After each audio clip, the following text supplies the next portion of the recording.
Hello, Mighty Warriors, and welcome back to the Mighty Warriors Devotional series.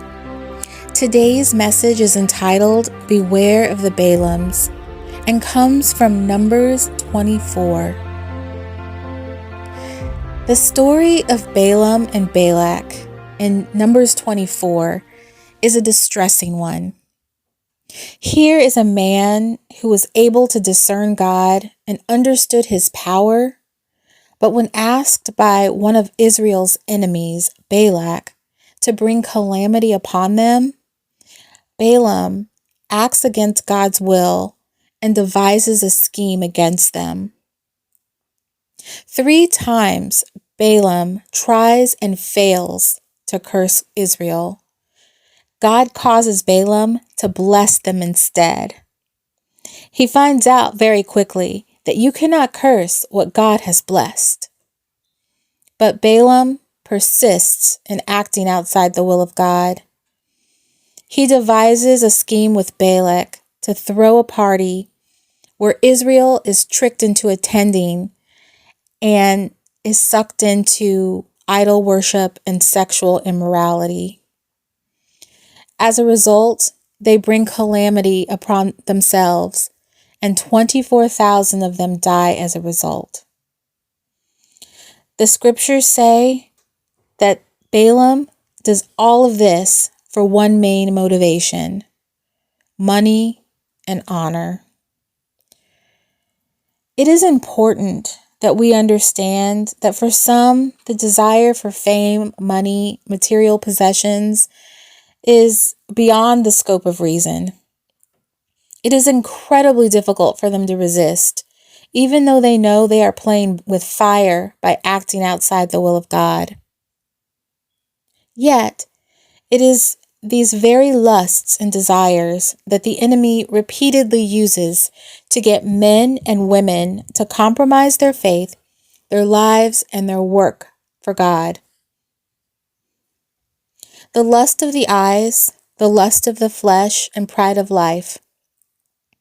The same things he used to tempt Adam and Eve are the same things he uses to tempt us today, and that he used to tempt Jesus in the wilderness.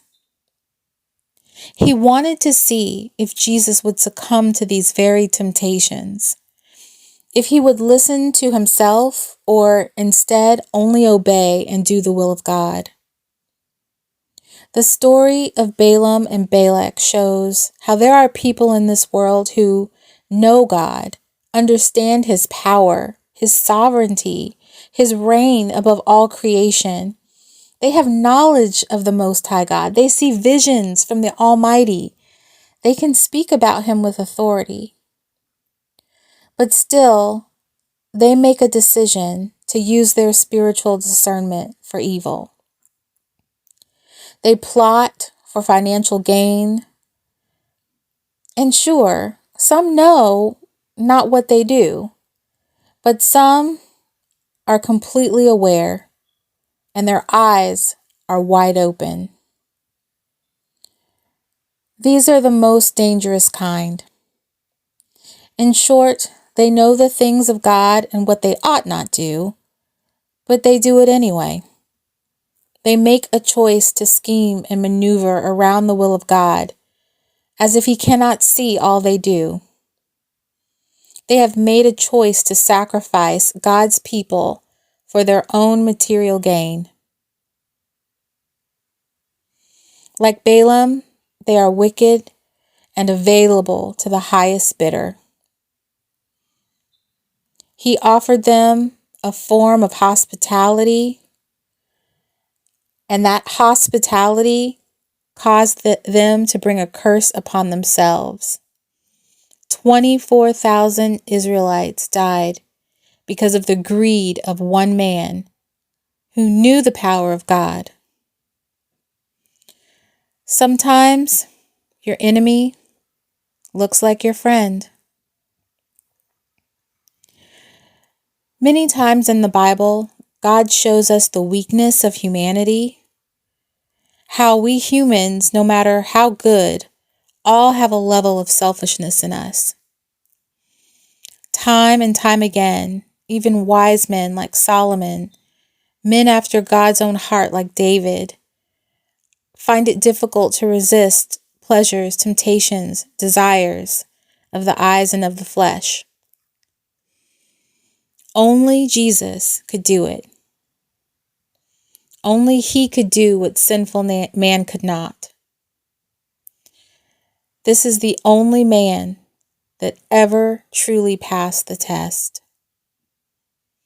It is only in Him we should, no, we must put 100% of our unwavering trust.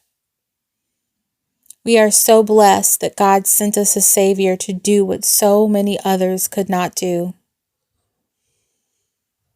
He put His desires aside for us. There was none of this, I want, but I feel, but I need. No. He subjected Himself to the complete rejection of self and His desires for us. A life of complete selflessness, an act of humility by which the world has never seen. Luke 22:42 says, "And He was withdrawn from them about a stone's cast, and kneeled down and prayed, saying, Father, if Thou be willing, remove this cup from me. Nevertheless, not my will, but Thine be done." Thank you again for listening to the Mighty Warriors Devotional Series. Until next time, be baptized and be blessed.